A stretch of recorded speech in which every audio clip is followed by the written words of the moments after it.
Hello, thank you again for joining me here tonight at Bert's Books. This is going to be a bit of a quick, unscripted, possibly quite untogether thing. Just catch up on real world acquisitions while we're still able to do real world acquisitions. It feels like we're on the verge of another panic kind of shutdown, but I don't know, watch this space. Anyway, I was able to get out and about a little bit this weekend, and I picked up actually more in the line of DVDs than books. So yeah, a little change in the menu here. There's going to be more of an emphasis on film acquisitions. First of which, weirdly, I don't think I've ever seen this. I think I had the paperback as a kid. Had never seen the film. For some reason, this comes with a little taster disc of The Descent, a film which I think I've seen described as The Spice Girls Go Potholing, whether fairly or not. Anyway. It's one of those kind of, I wouldn't say standard, it's one of those 80s horror films that somehow passed me by. That's from what I remember of the book, and this actually wasn't unusual for horror books of that period. There was a certain level of sexual violence implicit in it. We'll see how well that has aged when I get to it.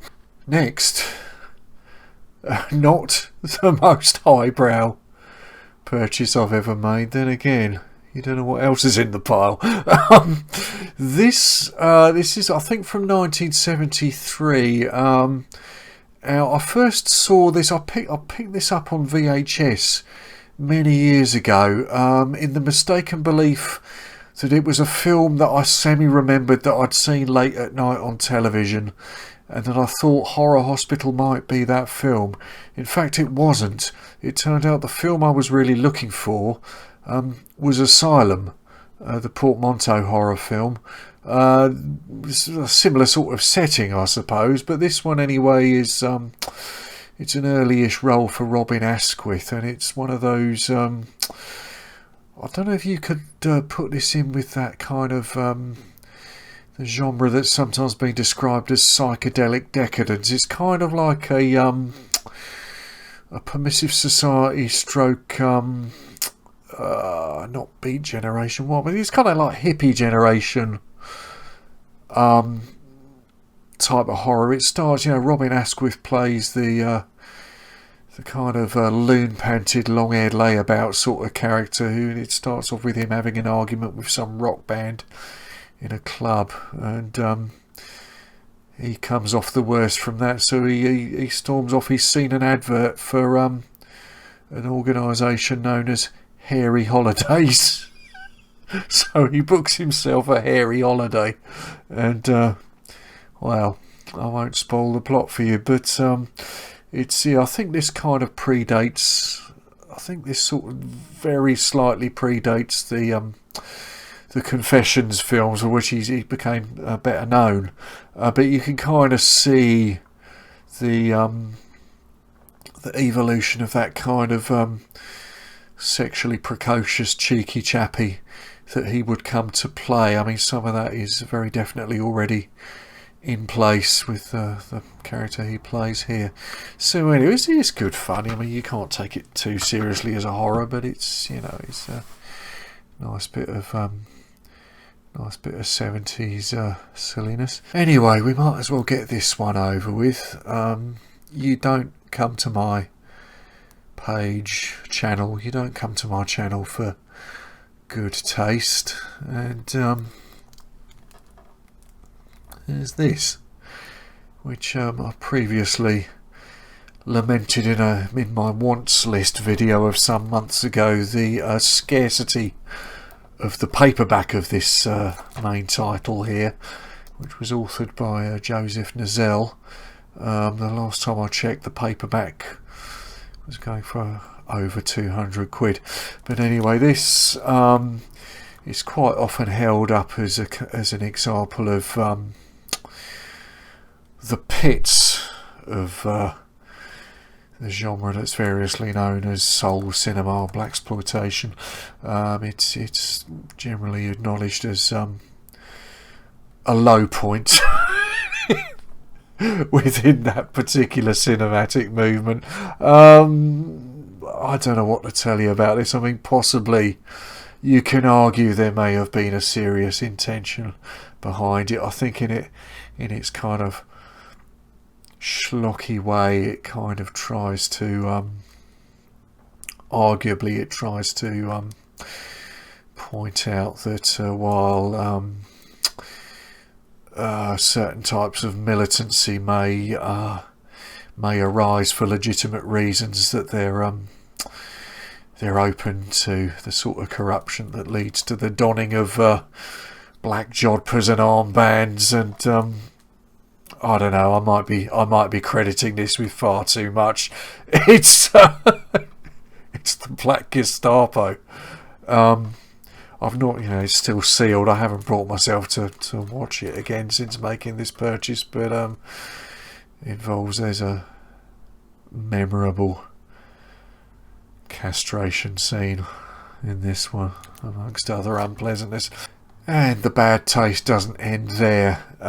Rats, Vipco imprint of 1980, I think it's 1984, Italian post-apocalyptic horror directed by Bruno Mattei. Now, I didn't have big expectations of this, but I gave it a spin last night. Actually, for what it is, obviously it's a trashy Cinecittà type of horror from the 80s. For what it is, it's bearable. It's okay. It's got some energy to it. It's got some charm to it. It's quite funny in parts. Obviously, the rats are fairly. If you're squeamish about rodents, it's pretty disgusting. And it concerns itself with this post-apocalyptic situation, and of course, after the nuclear meltdown, it's one of these B-film laws of physics. Everyone's going to be a biker. You've got to be a biker in these situations. So this concerns itself with a bike gang who they somehow find their way into this complex which houses unprecedented supplies of food, and they're so excited about this they start pouring it all over each other, which seems a little bit counterintuitive, but not far away from this bounteous food source are these kind of mutated, over-intelligent rats. Anyway, I won't spoil the ending for you. It's alright. It's okay. Bearable. So in order to justify these schmucky purchases to myself, I went for something a tiny bit more, quite a bit more highbrow. Werner Herzog's Fitzcarraldo, which I've always thought of as the film with Klaus Kinski going up a river in the jungle, but it's the one in which he's not a conquistador, i.e. it's not Aguirre, the Wrath of God, which maybe we'll get to another day. I think from memory, he's being Kinski, he's also fairly deranged in this, but he scrubs up quite well in that white suit, actually. But anyway, it's kind of, perhaps it offsets the kind of schlockiness of those other purchases. As far as books go, one that I found on Saturday, I think I paid £1. Roger Zelazny, My Name is Legion. I don't know a lot about his work, admittedly. I think I saw him name-checked in, if I'm remembering this right, I believe he may have been name-checked visually in that film Mandy. And I just thought, well, that's an interesting name. And, I believe he does have quite a reputation as a science fiction writer. It's just one that's kind of somehow passed me by. So this is new to me. So we'll see how I get on with that. But I figured for £1. Anyway, the other paperback I picked up was this. A novelisation of the late 70s or early 80s ITV, so was it ITV London Weekend Television series, The Professionals, which was classic bloke TV at the time. These, what does the blurb say? Hit team. That's Bodie and Doyle, the ace professionals of the Action Squad. I think their organisation is described as CI5 in the actual series. Ruthless, highly trained and dedicated to eliminating crime from public life. Oh, for some of that right now. By beating the criminal element at their own game. A new breed of law enforcers with a novel and deadly approach to keeping trouble off the streets permanently. So this was this kind of hard-boiled. I think it showed on Saturday nights. It was this kind of hard-boiled, very popular at the time, so there, obviously this duo. If you're not familiar with it, I mean, they're in some ways they're very much men of their time. There's Bodie with his he's got that kind of Kevin Keegan look going on with his. It's kind of like somewhere between a bubble perm and the midpoint between the bubble perm and the Brian May. Just makes me think of Kevin Keegan around that time. They were big on their stonewashed Wranglers, bollock hugging Wranglers, which only just contained the testosterone that raged within this show. And then there's his I think his partner Doyle was perhaps the more hard-bitten of the two. He was kind of the more straightforward of the two, if you like. And you see him there in his grey leather blues on. It's very 1981 look, and there he is brandishing a rocket-propelled grenade, probably in a disproportionate display of violence that's about to happen. I don't know if it particularly reflected my mindset, but I did really enjoy this series. I still do when I see a repeat of it. It has a lot of energy to it. There's the attitudes of the time that are on display, whether in the dress sense or otherwise. It's largely quite funny, viewing it in retrospect. But I think part of the appeal might have been that, I mean, if you get a look at them there, they're almost like these anti-Bonds. They're kind of obviously violent arms of the establishment, but you don't see these guys in tuxedos. These guys hang out in pubs and strip bars, and they dress in leather jerkins and Wranglers, and the footwear I think might have been kind of those turn of the 80s tan leather shit kickers you used to get, or maybe even cowboy boots. I'm not, you can't tell from this photo, but it was very wittily lampooned by, I suppose a few years later, I suppose around the mid 80s it was, or maybe 83, 84, it was very amusingly lampooned by the comic strip team as the bullshitters with, I think it was Keith Allen and Peter Richardson,